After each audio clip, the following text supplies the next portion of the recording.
terjadi di Suriah dan Irak, mengapa bangsa Indonesia merasa terancam? Saya kira ini pertanyaan yang menarik. Makanya itu tanda tanya tadi Pak. Ya. Mengancam Indonesia tidak. Kalau Bapak punya pendapat tidak juga boleh. Ya, baik. Oleh karena itu, saya kira kita mulai dari awal lah berbicara tentang ISIS ini agar kita bisa, ISIS itu apa? Pertanyaan dari tadi belum terjawab juga.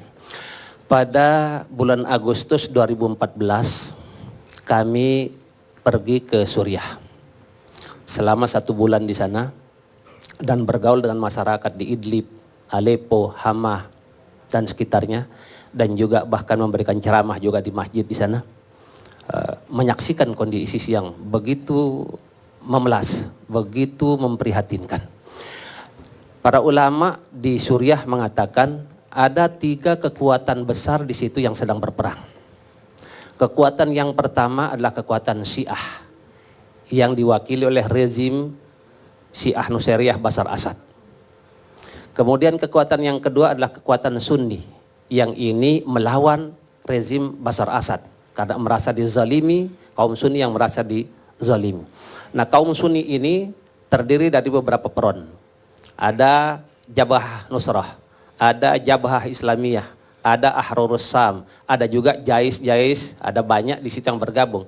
Artinya bahwa kekuatan Sunni ini mewakili, merepresentasikan kekuatan masyarakat Suriah yang melawan Bashar Assad. Kemudian kekuatan yang ketiga di situ ada kekuatan, para ulama menyatakan di sana kekuatan Khawarid. Ini diwakili oleh ISIS. Jadi oleh ulama-ulama di Suriah sendiri, ISIS ini disebut Khawarid. Dan dikatakan dia satu gerakan sesat. Ada banyak fatwa di sana yang muncul bahwa gerakan ISIS adalah gerakan Islam yang tidak benar atau sesat. Ada 2 indikasi kesesatan dari ISIS itu. Yang pertama, dia menyatakan dirinya sebagai khalifah tanpa melibatkan umat Islam untuk mengangkatnya sebagai khalifah. Ya. Ada 1,5 miliar umat Islam di muka bumi sekarang ini. Bagaimana mungkin ada sekelompok kecil saja mengangkat lalu mau menganggap dirinya sebagai representasi umat Islam di dunia ini. Kemudian yang kedua, indikasi kesesatannya itu adalah bahwa ISIS itu mengkafirkan kaum di luar kelompoknya. Sehingga atas nama takfiri ini, atas nama kafir ini, maka dia merasa berhak untuk melakukan pembunuhan kepada siapa saja yang bukan kelompoknya. Tetapi yang menjadi pertanyaan kaitan dengan ini, ISIS ini, kenapa dia begitu kuat? Sudah 4 tahun sekarang ini, sejak dideklarasikan 2011 sampai sekarang, kenapa begitu kuat? Kita timbul satu kecurigaan di sini. Koalisi internasional mengklaim ada 42 negara sekarang yang tergabung. Kenapa dikeroyok 42 negara ISIS tidak bisa dikalahkan? Padahal ketika Amerika dahulu memerangi Saddam Hussein, punya negara, punya tentara, tidak sampai 1 bulan dia keok. Kalah, takluk. Begitu juga dengan Muammar Gaddafi. Tetapi ISIS yang tidak jelas negaranya di mana, berapa tentaranya, tidak bisa dikalahkan oleh Amerika sampai hari ini. Itu yang pertama. Yang kedua, dia dikatakan memiliki kekayaan yang luar biasa. Memang di Raqqa itu ada, dia memiliki sekitar 300 kilang minyak. Pertanyaannya, dijual kemana minyaknya itu? Ternyata dia jual juga ke Bashar Assad. Sekiranya tidak ada negara di dunia ini yang mau membeli minyaknya, maka dia sudah mati dan tidak akan punya kekayaan. Lalu kenapa negara-negara yang katanya memusuhi ISIS mau menerima minyak dari 300 kilang minyak yang ada di situ itu? Ini juga mengundang kecurigaan-kecurigaan kita. Oleh karena itu ada yang mengatakan bahwa aksi keji ISIS hari ini yang kita lihat di video-video itu sama sekali bukan diilhami oleh ajaran jihad Islam. Tetapi kekejian yang dia lakukan justru mencontoh perilaku tentara Amerika. Contoh misalnya, mereka-mereka yang di ISIS itu sebetulnya secara demografi ISIS di Suriah itu minoritas. Bahwa rakyat Suriah itu minoritas yang mengikuti ISIS. Banyak datang dari luar negeri. Bahkan kita dengar mantan tentara Amerika juga mau gabung di situ. Aneh juga, ada orang-orang non-Islam mau gabung dengan ISIS. Ya. apa yang menginspirasi kekejaman ISIS itu bisa kita lihat. Bagaimana kekejaman tentara Amerika di Afghanistan yang membakar Al-Quran, mengkencengi mayat-mayat korbannya.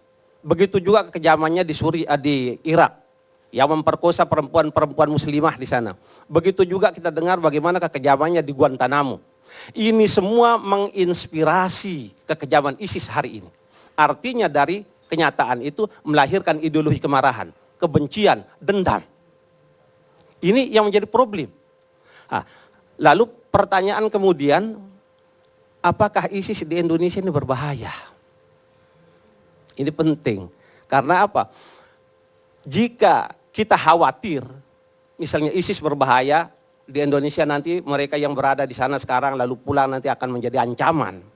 Mestinya kecurigaan dan kekhawatiran yang sama kita juga bisa lakukan. Orang yang dulu pada tahun 65 misalnya, dia setelah pemberontakan PKI pergi ke Rusia, pergi ke Vietnam, pergi ke Cina. Kalau dia pulang hari ini kita mesti curigai. Artinya kita adil melakukan itu. Bukan hanya ISIS yang harus kita curigai. Ini juga problem agar itu tidak menjadi ISIS efek tadi. Kalau tahun 65 dia ke sana ya. Sekarang balik. Kalau masih hidup. Ya punya anak itu istri kan. Udah kakek nenek. Iya itu dia. Yes, oleh karena itu saya kira dalam kaitan ini kita jangan paranoid lah menyikapi kenyataan ini. Misalnya sekarang yang berangkat ke Suriah, saya katakan tadi ada 3 kekuatan yang berperang di sana. Tetapi tidak semua orang-orang Indonesia yang berangkat ke Suriah itu menjadi ISIS. Tidak identik dengan ISIS. Karena 3 kekuatan itu semuanya punya pengikut di Indonesia. Syiah Bashar al-Assad misalnya, ada pengikutnya di Indonesia, orang Syiah banyak. Bahkan ada pemimpin Syiah di Indonesia mengatakan kami siap mengirimkan relawan untuk datang membantu Bashar al-Assad. Begitu juga Sunni, punya simpatisan juga di Indonesia, termasuk juga ISIS, punya simpatisan. Cuma bagaimana kita harus bersikap adil tanpa a priori untuk menyikapi keadaan mereka itu. Ada pertanyaan saya, apa benar dia juga punya rencana meruntuhkan Ka'bah? Dulu kan sempat terbetik tuh. Oh ya, ISIS itu semuanya mau diruntuhkan. Kalau begitu nggak ada hubungan dengan Islam lagi dong. Itu Karena dia, Ka'bah itu kiblat orang. itu dia makanya saya katakan bahwa ISIS itu adalah gerakan Islam yang sesat. Ya, ini kan sudah clear itu.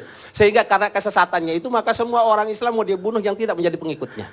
Begitu pula simbol-simbol Islam mau juga diruntuhkan. Ya artinya bahwa ajaran Rasul Muhammad Sallallahu Alaihi Wasallam itu pun batal dong. Kalau Ka'bahnya diruntuhkan. Bukan ajaran Muhammad yang batal, tetapi perilaku mereka yang oleh besar. mereka dibatalkan. Oh, iya. Oleh karena itu kita juga melihat di dalam sejarah bahwa itu yang saya katakan tadi bahwa kekejian yang dilakukan ISIS sekarang ini tidak ada kaitannya dengan ajaran jihad Islam. Sebab Nabi Muhammad SAW bahkan di medan perang sekalipun dia tidak pernah kehilangan momentum untuk berdakwah. Mengajak orang masuk Islam dulu, melarang untuk membunuh orang tua, melarang untuk membunuh wanita dan lain-lain. Jadi makanya saya katakan ini tidak ada kaitannya dengan Islam. Baik Pak.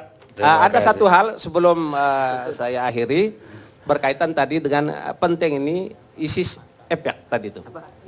ISIS efek. Ini, ya, ini tadi seperti yang dikatakan oleh.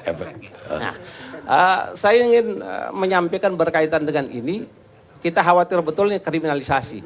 Karena ikon yang dibawa oleh ISIS ini adalah jihad, khilafah, syariat Islam. Kita tidak ingin nanti ada orang di Indonesia yang takut terhadap syariat, takut terhadap jihad, takut terhadap khilafah hanya karena mengatakan misalnya itu loh, gagasan seperti itu adalah dibawa oleh ISIS yang jahat itu. Padahal itu adalah ajaran Islam. Ini akan sangat berbahaya. Ini sudah terjadi.